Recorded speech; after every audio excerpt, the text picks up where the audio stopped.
Revolution in Beer again this week. We'd like to thank our guest last week, Tom Tresser. We had a little bit of a technical issue when all the power went out. It was a little spooky. It was a little spooky. Talking This about week, elimination. exactly. This week we're doing obviously our theater episode or episodes. I think this will probably run over into a couple because we've got some really terrific guests here. We've also got some great food here. We're gonna have AJ bring out the food here in just a minute. But for now, I'd actually like to introduce our guests on this. We've got Mallory Green from Stone Soup Theater Company. Next to her is Whitney Jones. Welcome. You know my co-host Brian. I'm W.C. Turk. AJ Francisco, and sitting next to me, this ubiquitous-looking character, Eric Parsons from Democracy Burlesque. Thanks for joining us today, folks. Thanks for having us. Appreciate it. Good times. Very quickly, I'd like to do a toast and welcome you all here. This is Revolution in Beer, and we do beer. So Cheers. welcome, everybody. Cheers. Cheers. And this is our job.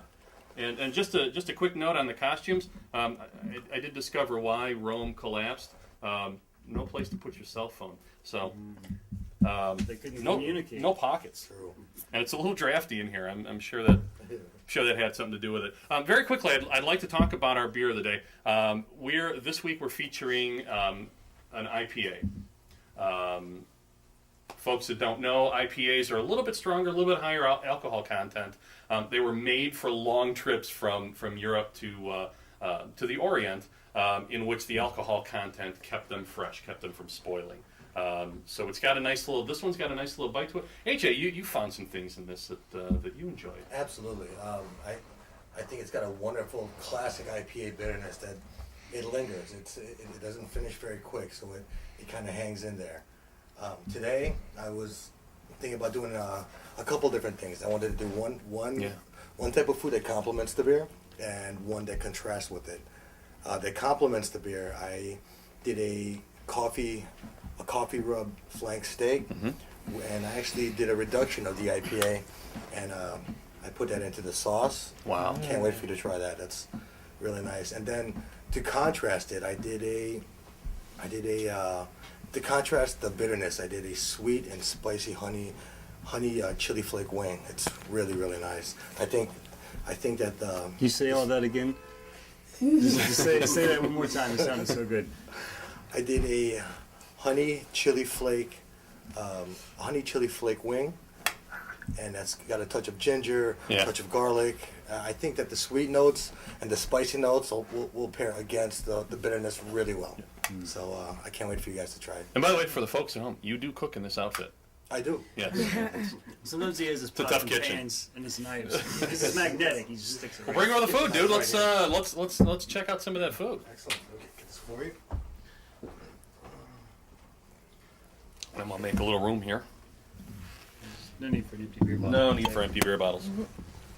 We can empty them just well enough. I think wings and beer are Absolutely. very classic combination. Absolutely. Oh, yeah. So please dig in. And we've got some napkins off camera next to our buddy Ben, a very capable director.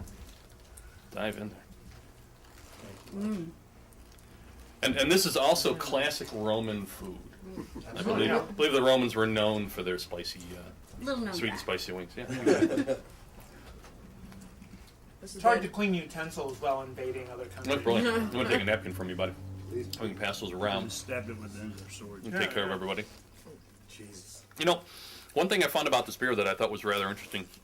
There's some fruity notes at the beginning, and coming off the aroma, even a hint of raspberry that I thought was rather interesting. So it sort of balanced out that hoppiness. It absolutely did.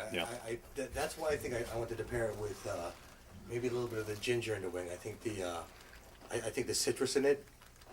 I think the citrus in it right in the beginning, and then the bitterness at the end. I think it's really well rounded. Yeah. I really like the linger of it. I mean, some beers are just very short, very crisp. This one sort of kind of haunts you a little bit. I really like it. But it's not overpowering with the hops, which is No. my Yeah, preference right actually, I there. was gonna say I'm not usually a fan of IPAs, and this one I feel like the brightness of it kind of makes it a little more refreshing than I'm used to. And I have other beers that I'm not a fan of specifically because they go a little crazy with the hops and it gets super bitter and it just doesn't, it feels heavy. And it lingers for a few hours and Yeah, but this is. No, and I want to throw it over to the ladies for just a second. One of the interesting things I found, and the beer industry is really changing right now. It's more popular than ever. There's more brewers in this country than ever. But I think women are really beginning to inform that market in a really strong way, and really interesting way. And I wouldn't have thought that IPAs, that something more on the bitter or stronger side, would be as popular with women. And one of the folks from your company, I met with a few weeks ago, and she really enjoyed a really good, strong IPA. That's her favorite. Yeah. That's her. That's yeah. But and it doesn't seem to come up naturally in conversation when you talk to women. What kind of beer you like?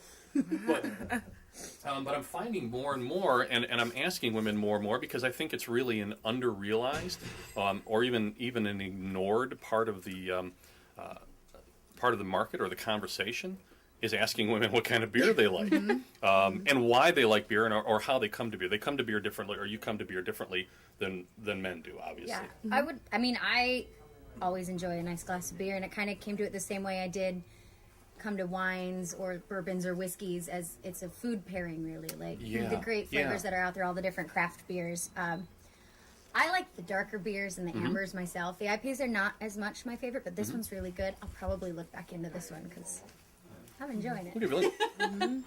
And folks, excuse me, this is really good. Folks can find all of our food pairings at revolutionbeer.com. We're also going to have additional links here. A little bit different. We're more on the activism side, generally. But this sort of works with theater. We've got two groups, Stone Soup Theater Company and Democracy Burlesque, that really show the broad spectrum of theater and political theater or social theater in the city here. Absolutely. Yeah. I think you can't talk about any sort of revolution or progress or shift in culture without actually including culture. And arts paint what is possible. And theater is one of the most interactive, straightforward ways of doing that. I'm going to, very quickly, I'm going to thank AJ for the great food. We're going to bring him back on a little bit later. And we're going to bring in Joe Fedorko from Democracy Burlesque. So Excellent. Enjoy, everyone. Thank you. Thank you. Thanks, AJ. Nice Amazing job. again. I'm not stealing one of these. I should get know. into- Yeah. Well, he's gone. I should have put on my helmet. Joe, welcome to the beer buffet, buddy. Wow, I was just Welcome to outside and ran Revolution into and Ray Lewis, and I didn't want the broken Corbel bottle, so I got the bow. Cheers, instead. man. Wow. Good You know, choice. way that he- Cheers. Hello. Oh wow, the beef is really really good. It is good. So what we were saying, and Brian, you began with something that you were following here a little bit. I've always been fascinated about the idea between theater or an artist or a poet as simply entertainment versus someone who teaches and reflects and discusses things with society. So that's why I think what you guys are doing is so important, is that you're taking real issues and you're painting that picture for people. And that's one of the core principles that we actually founded Stone Soup Theater Project on. We looked at, when we came together in November of 2011, which seems like it was just yesterday. We were a group of artists who wanted to continue to do our work, but more than just do work, we wanted to do work that has an impact.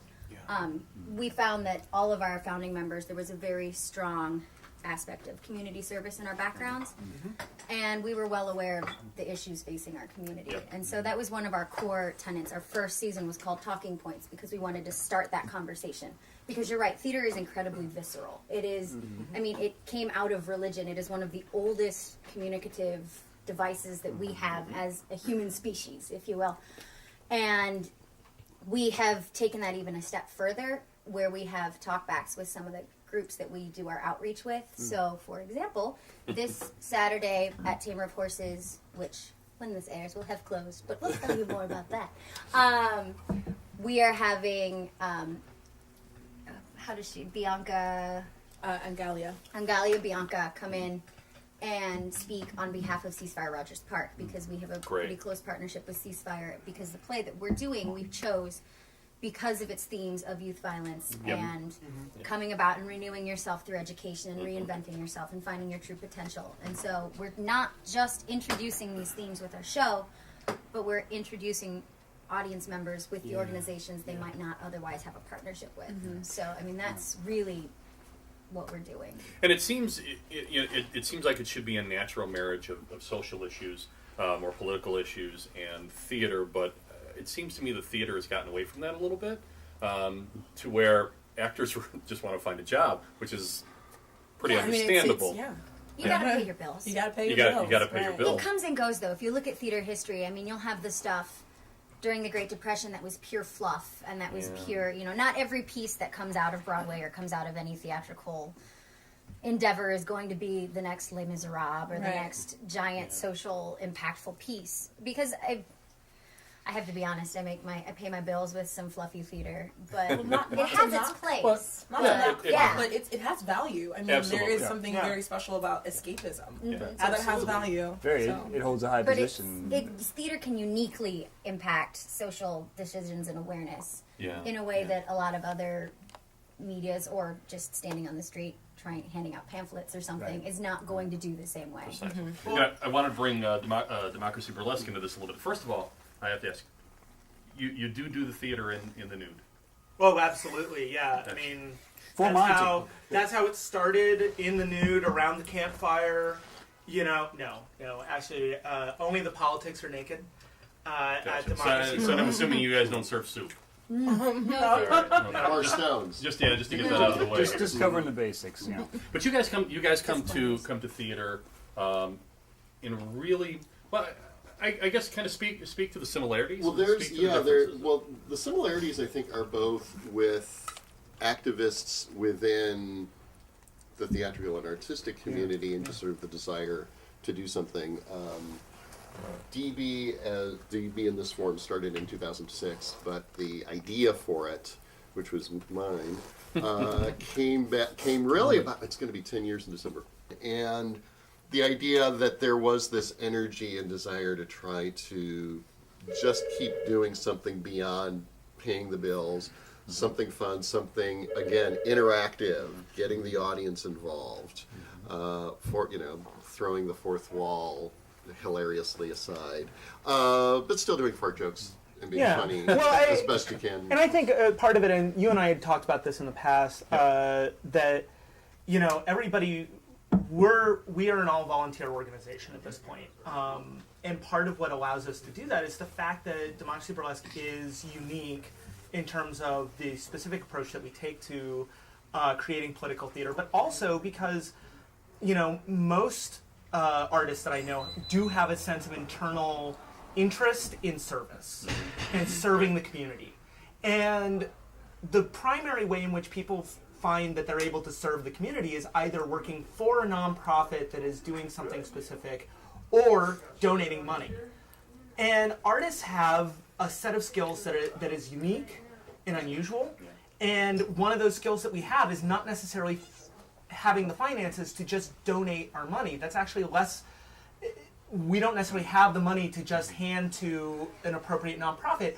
And what better way for us to donate to the community than to donate our actual, what we do best, which is our art, our work. Yes. And so I feel that, as a group of volunteers, that we feel that we're serving the community through actually donating our artistic sensibilities, our energy, and giving more of ourselves actually than we could if we even did have the money, because I find that to be more valuable over the long term. So very similar to what you guys do. Yeah. We bring in groups. We call them Causes Celeb, and they get a chance to talk to the audience, and they can do whatever they want. I mean, we've had people register folks to vote, give away condoms, organize. We have discovered over the years, because my original idea was to bring in sort of like-minded people, because it was one thing that the right had in 2004 that the left did not have, and DB in some ways was my way of creating a gathering place for like-minded people. But as we've gone on, and Bush left and Obama came, that the desire and the need to hold feet to the fire is important, but to do it creatively, to do it with a little bit of wit, to do it with a little bit of style. So each show we write from the ground up. We think about what does it mean to be satirical, what do we want to say, how do we want to say it. So that it's an interesting study and a little bit of creative chaos.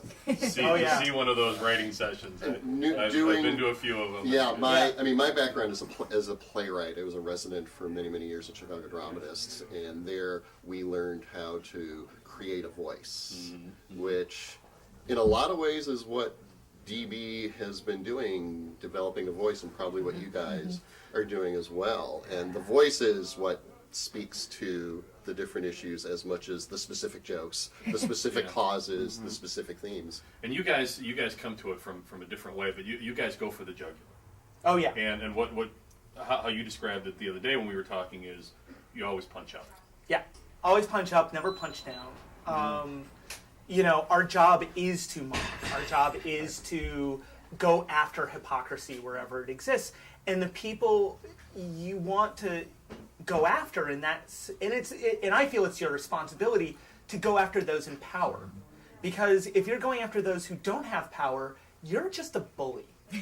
Which is essentially what Rush Limbaugh does. Rush Limbaugh punches down, and people claim what he's so radical is he applies satire to the downtrodden. Well, that's not what satire is supposed to be about. That's not why it was created. And then I think that shows that broader spectrum for you guys is that you don't punch. You sort of embrace. Yeah. Not on the front. We don't punch on the front. You explore. I mean, you explore, you illuminate. We do. I mean, we have 3 different facets in our company. So we have our productions where we explore these issues, but then we have our education department where we work with children who don't get this in school, because we know how transformative just theater education can be, even if you don't go into the theater arts. Yeah. But our third outlet is we have our outreach, and we work very strongly with organizations of the Northeast. And so we do some punching. It's a little bit different. But we definitely work to champion some of the causes. And how does that work with something that's more structured theatrically for the punching? Oh, well, it's all choice of play. I mean, this one, our particular play, no, we don't have a specific target, per and se. I mean, that's not how we do it with our The current play shows that you're doing, which will be over, unfortunately, by the time this runs. But Mallory and I were talking that you have something coming up later on in the summertime. Right. In the fall. In the fall. That sounds really interesting, and it's really sort of... It has a really strong local connection. We're really excited about it, too. Well, there's this gentleman, his name is Chris Patterson, and basically he lived in Rogers Park. Yeah. And he wrote a book about his experiences with living here, basically being a drug dealer, going to jail, and just having this, like, awakening. Wow. That basically made him want to change directions in his life. And I've met Chris. Chris is an amazing Oh, yeah, he's awesome. We love him so much. Yeah, he's so great. So we're taking his book and we're putting it in play form, and it's going to open in the fall. Wow, so. that's absolutely stunning. His memoir is great. It's called 21, The Epitome of Perseverance. Yeah. And he's a really cool dude, because he basically looked at his life, and the reason he was involved with Ceasefire for a while was he's like, this is part of my mess. Yeah. I sold drugs in these neighborhoods. Yeah. I am responsible for some of this. Right. And when he came out of prison, he talked about in his book how it was a difficult choice, because it would have been very easy to go back to the behaviors that he was doing and to go back to selling, because his friends had lined up, stashes for him to go and sell and just return to the life that he was doing. And he said, no, I don't want to do that anymore. And he eventually got involved with Ceasefire, and he's a really great guy. Let me ask you, so Democracy Burlesque, they get together and they have their writing meetings, and they're brainstorming various topics and things that they're doing. You all are sort of building your concepts and things off of actual engagement and outreach within particular communities. So I think it's one of the things that I find really important is to talk about the ways that people can engage. And I think for people who don't have an enormous amount of resources or power, which is the majority of the population of the planet. I heard something time. like 99% of Americans. Yeah, something like 99%. I don't know where I heard that number, but It floats around. So what you all are doing, which I think is really important, is showing a way to engage using one of the only real resources and weapons that we have when most everything else has been taken away, which is our creativity. And that creativity can be channeled in a variety of ways. I see you all as illuminating, exploring certain specific contexts in a very focused way. You all are exploring. You're exploring particular contexts, but you're providing comedy and relief. Yeah, we always seek to do two things. We seek to entertain because otherwise we'd be preaching to the choir. We always seek to have an entertainment value, but hopefully in the process we're also educating our audience in some manner. And that our goal is not to tell people what to think. Our goal is to encourage a productive dialogue. And I find that comedy, going back to the Middle Ages and before, we talk about the jester, and that the jester. Middle Ages? I don't know. But the jester was the one person who could speak truth to power. The jester was the one person who could count on not having his head lopped off if he made fun of the king. Unless he wasn't funny. Unless he wasn't funny while he was at High it. stakes. Well, it also meant that he had to be true and he had to be right and it always had to be honest. So when you're meeting groups, are you engaging groups that are often already comfortable with the concept of theater and creative expression in that way, or do you approach groups that are just really solid or really focused and devoted community organizations and saying, we would like to present your story? How is that? It's more of we kind of approach and we're like, hey, we like you. You're really cool. Let's hang out. What can we do for you? And then we kind of build from there. I mean, we would never approach anybody palms open, give us your stories, let us, it's more of we really like to, we get to know the people that way. It's a relationship. We sauce them up with some beer or something, and then, we do theater. Give them some awesome chicken wings. But it really is, we really just kind of came to a lot of this stuff through working with organizations of the Northeast and becoming a member through them, I guess you could say. We got to know people. We have hopes to maybe work with some of the rest of the Ceasefire Rogers Park guys to create a larger ceasefire story, if you will. Because their stories, the common theme of that is they made the tough decision to change their life. They did. And they're really honest about it. Exactly. Right. And they'll sit down and they'll tell you, be like, I went to prison for this. It was awful. I'm still on parole, but here's the thing that I'm doing now.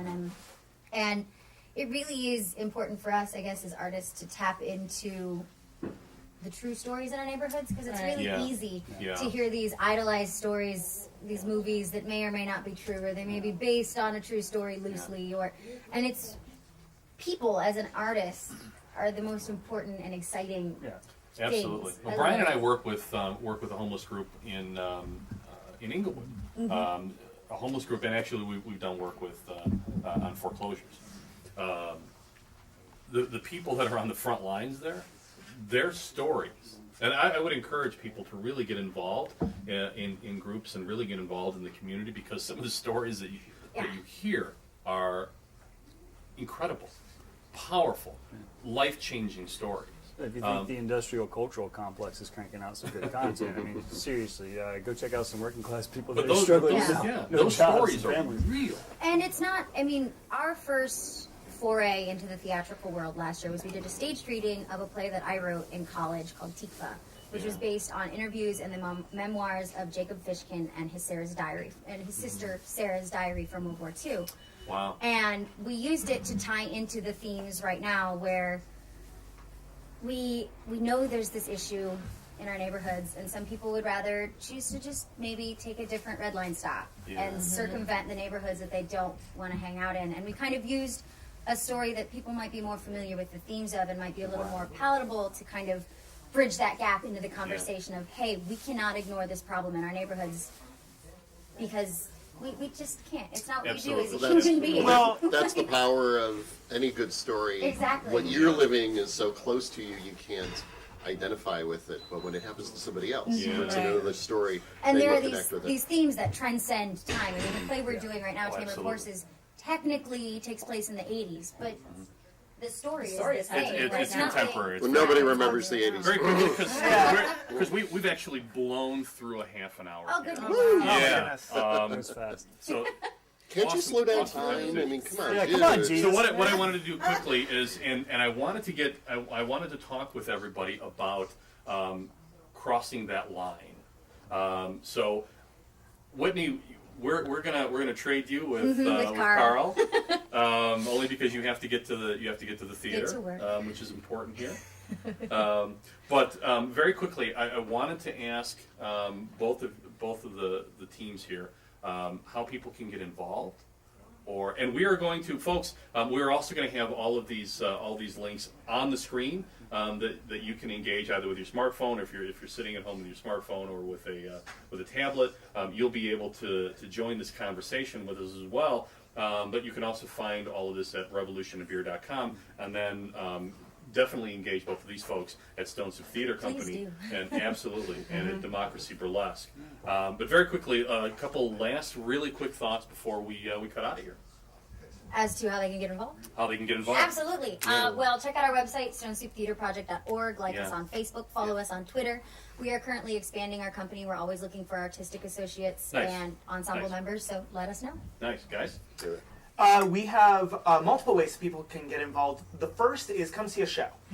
Honestly, we don't do these shows just to entertain ourselves. We do this for people, and the first thing that you can do to get involved, come see a show. You will be entertained. Tuesday evening, 7:30, Mary's Attic in Andersonville. Great place. $15 each show gets money to a cause celeb. Yep. Excellent. Then the second way is if you're an artist of any form, we're a variety show. You can come be a guest performer, or if you're interested, we're always looking for people to join our ensemble as we develop new opportunities for people. And DemocracyBurlesque.com, Facebook Democracy Burlesque, Twitter at Demo Burlesque. And that'll be on the screen. Info at democracyburlesque.com. Nice, nice. You want to call it, buddy? Yeah, it looks like it's last call, everybody. All right. Here's to a great conversation, folks. I'd just like to say, here's to the holidays. Cheers. All 365 of them. Folks, thanks for joining us here on Revolution in Beer. We'll see you again next week. We're actually going to continue this. Come back and join us for the conversation next week, where we're going to be talking about. We'll continue the conversation in theater. Awesome. Thanks, guys. Nice. Cheers. Cheers. Just now good.